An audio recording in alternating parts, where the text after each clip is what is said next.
Some people from housing are going to be coming through to take everyone who needs housing into a hotel. You know what I mean? So. David Menzies for Rebel News here in Toronto. And folks, before I get to our story, if you can, please go to journalistdefensefund.com. For some stories, we need security because there are forces afoot that want us to not tell the other side of the story, and we need protection for our reporters and cameramen, such as this story today. Yes, we're back at Nathan Phillips Square. The autonomous city / sacred circle is still here. Now, you may recall we did visit this area several days ago, and it's being defined as a peaceful protest by the city. Here, folks, check it out. See if this meets your benchmark of peaceful. Come on,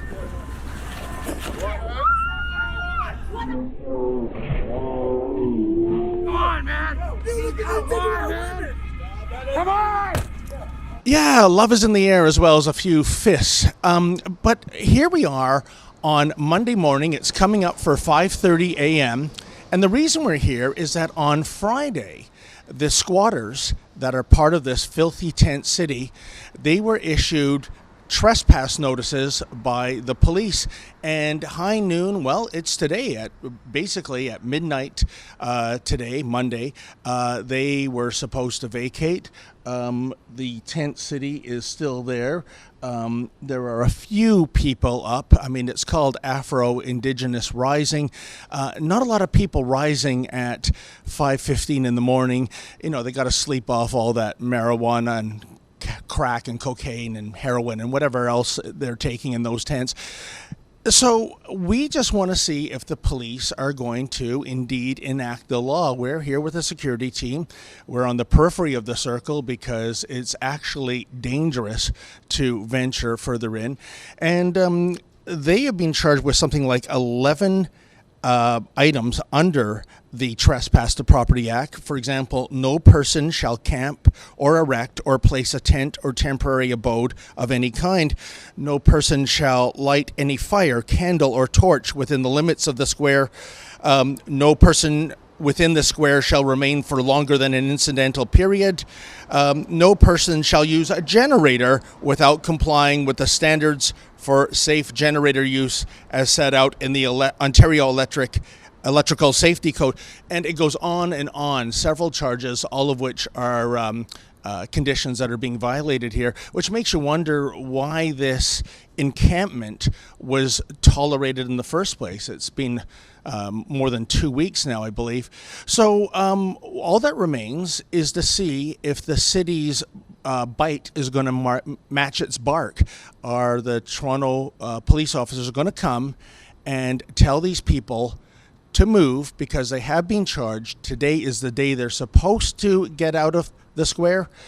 We'll hang around and see what transpires as the sun slowly comes up. Oh, hi, sir. Are you part of the Afro-Indigenous Rising, or?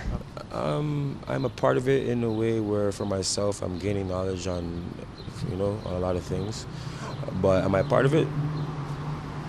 I support it. I have my opinions about it. You know what I mean? And yeah, so yeah. So you say you've gained some knowledge about, their agenda is to abolish the police. Would you support that, sir? No, I don't at all, honestly. You know what I mean? Why? Like, bruv, like, to keep it realistic and to keep it real as man, to abolish it, if there's no police out here, bro, you know what I'm saying? People will probably feel like they can do anything they want. And having that's family, man. That's like saying abolish family. You know what I'm saying? Those guys put on that uniform every single day not to enforce protection and serving, you know what I'm saying, but to do it. You know what I'm saying? Just to do it and being there and being it. You feel I don't know about anybody else, but when I see that, the family, and aside from all of that, just them being there and within their position, it makes me feel safe. makes you feel like. I mean, I don't think there's any question there are bad cops, just as there are bad doctors, bad lawyers, bad journalists, But I mean, you don't, tear the whole thing down, because there are bad people out there, and when bad things happen, who would you call? Exactly. You could call Ghostbusters. You can't call Ghostbusters. You know what I mean? Exactly. And that's something else. That's something else that I thought about too. Something bad happens. Who do you call? Who do you turn to? You know what I mean? And so I totally agree with you. You know what I mean? Yeah. So this whole abolishing police thing, I don't agree with it. I guess there's ways of saying things. You know what I mean? I've shared that with them. And I think that they've done a good job.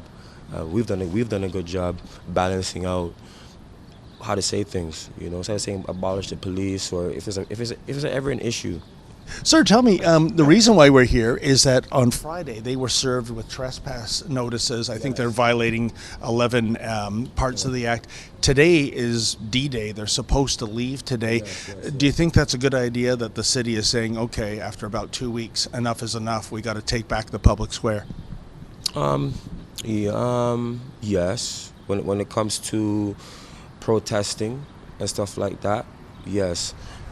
Okay. Because I read it myself. So to answer your question, do I think it's fair? Yeah, I feel like it's fair. For the paper kind of said something about protesters and stuff like that. They haven't been protesting for like almost a week. You know what I mean? And I think that prior, last week or the week before, last week or something like that. Within the middle of the week, we got another notice talking about there might be some protesters coming in and do some stuff. So if this happens, or whatever, then whatever. So I kind of feel like the protesters that came in around and kind of hindered what they're trying to do, which was reconciliation amongst themselves. And but at the end of the day, we're here holding up the space, yeah? And sir, you yourself, do you have a tent here yourself that you're staying in? I have a tent. My tent is over here. I moved it to the side over here. Oh, that's yours there? Not there, the one to the right. Oh, okay. Then. That's me over there. Okay. So...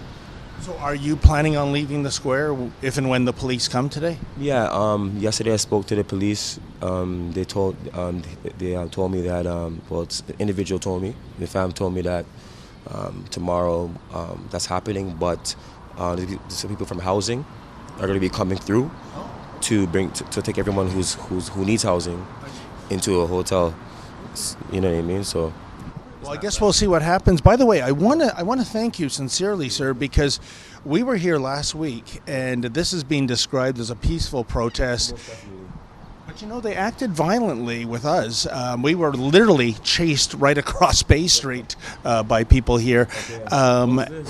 This was a week ago Wednesday, sir. Yeah, and all we want to do is find out what their grievances are, and they were totally unable to articulate their points. But I want to thank you for being civil with me. Most definitely, we're family, man, and I acknowledge that. And aside from that, we're people, and there's no reason for me to come at you in a certain way.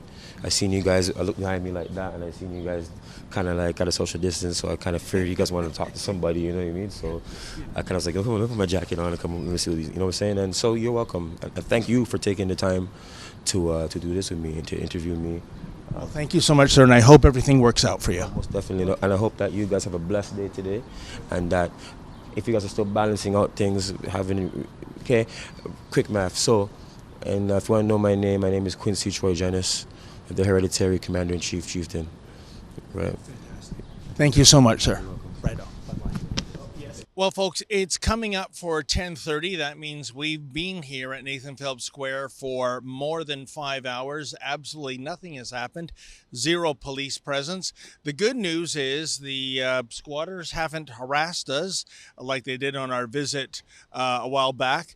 And the other element of good news is City Hall security isn't harassing us.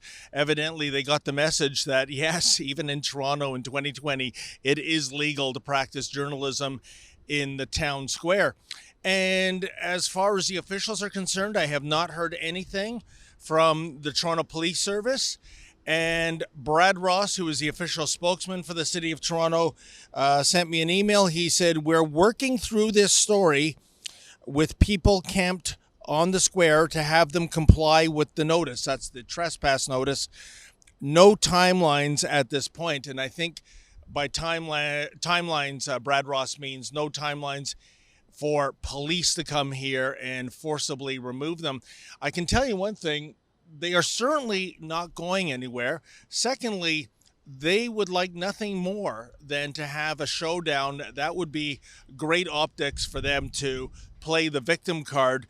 So it comes down to political will. Is John Tory going to say to the police, enough is enough? They got to come in. After all, in 2 days, there's a farmer's market setting up, and a few days after that, there is an art fair setting up, and they need this space on the square.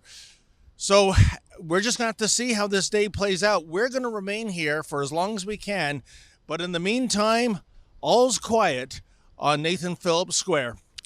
For Rebel News, I'm David the Menzoid Menzies. Yes, folks, here at Rebel News, we endeavor to bring you the other side of the story, but there are people that don't want the other side of the story to be told. Therefore, please go to journalistdefensefund.com. That's journalistdefensefund.com. And if you can, kindly make a donation.